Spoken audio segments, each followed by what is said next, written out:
believer in the concept of clutch, but I'm also not a believer, in my opinion, being worth more than that of a participating athlete. Good morning to you. Good Tuesday morning. I'm Dejan Kovacevic of DK Pittsburgh Sports.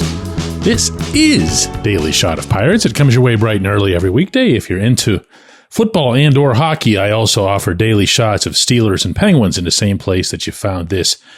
Bryan Reynolds would meet anybody's definition of clutch over these past 2 months and change. He's been one of the 10 best players across the scope of Major League Baseball since June 1. Best evidenced in his .980 OPS. And over the past 13 games alone, all of which feel like they've meant more and more and more to this team, he's 20 for 49. You heard that correct.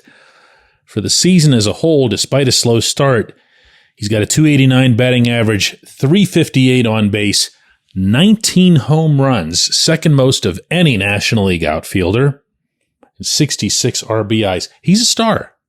He's a star. He might not be a superstar. He's not Aaron Judge, but he's a star. When you're one of the 10 best players in your sport, you're a star.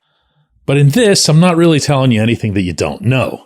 What I've found to be most interesting and most revealing, I think, about Reynolds' character is that as these games have gotten bigger, he's still the same Reynolds.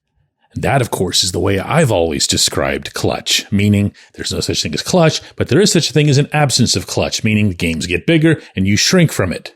To my eyes, games are getting bigger, and Reynolds is just still being the same Reynolds. And that's very much to his credit, especially when you consider, and this isn't a shot at him in any way, shape, or form, because this has really very little to do with him, but he's not been in games that mattered before. Think about it. He has spent his whole big league career here. So the entirety of his experience in a pennant race is, well, pretty much what we're watching now. And since I feel like he and I can talk about pretty much anything, I brought that up with him in pretty much those words. And this was his response. Yeah, I mean, it makes you lock in just that little bit more. Not that you're not otherwise, right. But yeah, it's just a different feeling. You feed off the fans, you feed off the situation, and, you know.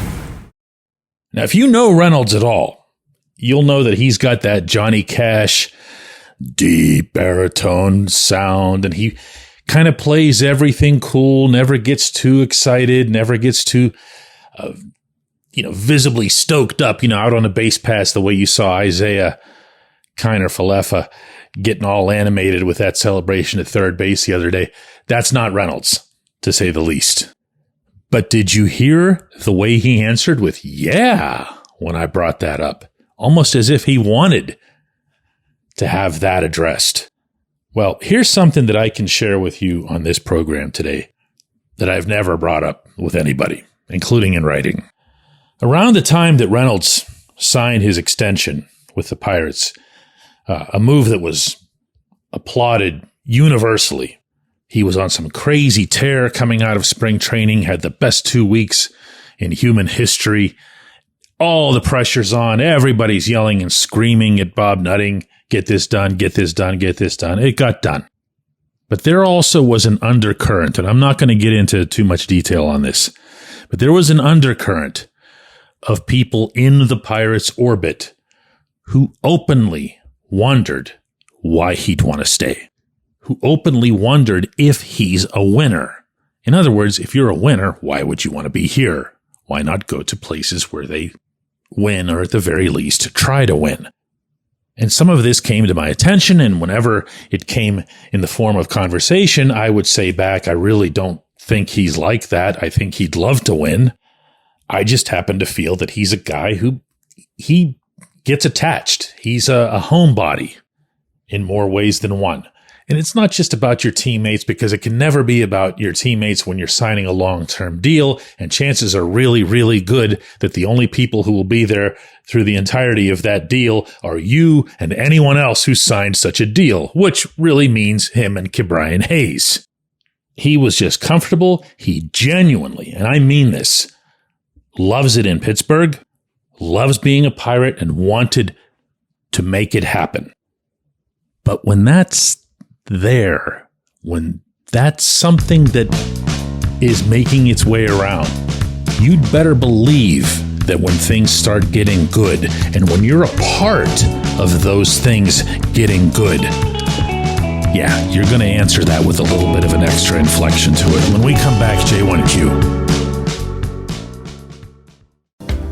This portion of Daily Shot of Pirates is brought to you by our friends at North Shore Tavern. That's directly across Federal Street from PNC Park. It's home of Steak on a Stone, an eating experience, underscoring the word experience. The steak is brought to you partially cooked on an 800-degree stone, and you do the rest. It's a ton of fun, it's a great meal, and it's a baseball atmosphere like no other in Pittsburgh. North Shore Tavern, right across Federal Street from PNC Park.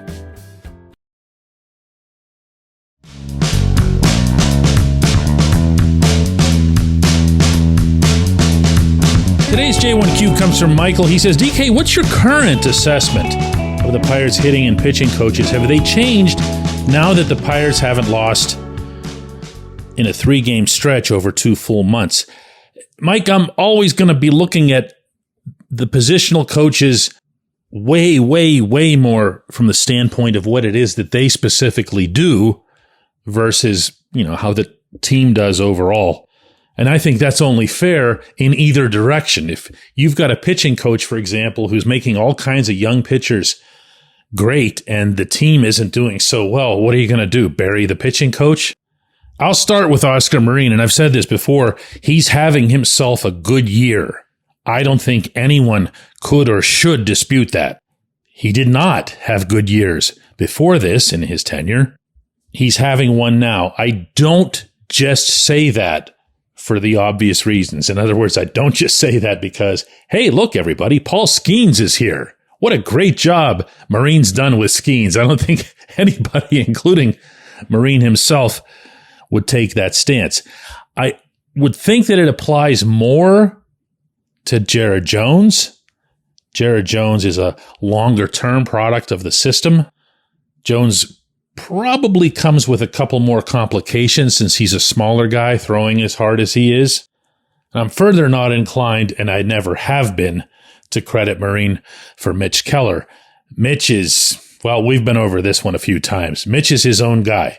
Mitch went to the outside, got some help, loosened up his arm, emboldened his attitude, and just made himself into a hell of a pitcher. A pitching coach is always going to have some role in it, but I'm never going to go overboard as it relates to Keller. Where I'm going to give Marin his feathers is going to be more toward the other guys. Bailey Falter is an unusual case for a pitcher. He's a guy who feeds off sinkers that are up in the zone, which sounds like an oxymoron and a half, doesn't it? Well, not only did Ben Cherington and his staff correctly identify that this could become a weapon, but give Marin credit for ushering Falter through that to get where he is consistently in the majors, but also through a rough set of outcomes in spring training. And of course, that miserable first inning in Miami. I invested the whole program yesterday in outcomes and why they're not always everything. If the pitches are going exactly where you're told to put them, with exactly the velocity and the spin and everything else here, the rest is out of your control. It was smart on everyone's part to recognize that Falter was doing what they wanted. He just wasn't getting the results. And what do you know, from the second inning onward, meaning that day in Miami, Falter's been a pretty nice piece of this rotation. I also liked some of the stuff that I saw and heard from Martin Perez in his time here. Some of the stuff that's occurred with Marco Gonzalez, who's going to really be in a battle to overcome a nerve injury. Some of the relievers on the way. He's had a good year. He's had some swings and misses as well. I continue to believe that it's criminal that Roansy Contreras was allowed to deteriorate over time the way he was in Pittsburgh. Never should have happened. And I've got other issues, again, as it relates to his overall tenure. But, we're talking about this year. I have no use for the hitting coach. None. I don't see anything in this team, in this offense, that has me feeling that there's some sort of identity, that there's some sort of purpose to what it is that they do. I don't see the best being brought out in most hitters. To kind of play off of the Keller thing here, nobody's getting credit for Bryan Reynolds, for example. It'd be tempting to assign credit for, let's say, Joey Bart. Joey Bart struggled everywhere else. He comes to Pittsburgh, he hits. Except that Bart did that like the day he showed up. Do you remember that? He just instantly hit, and he still hasn't stopped hitting. Whatever it was that got into him, it doesn't feel like it was a Pittsburgh thing. I'm not going to pile on. There's a lot more that I'd want to see from a hitting coach before saying, yeah, this is the right guy. I appreciate the question. I appreciate everybody listening to Daily Shot of Pirates. We're going to do another one of these tomorrow.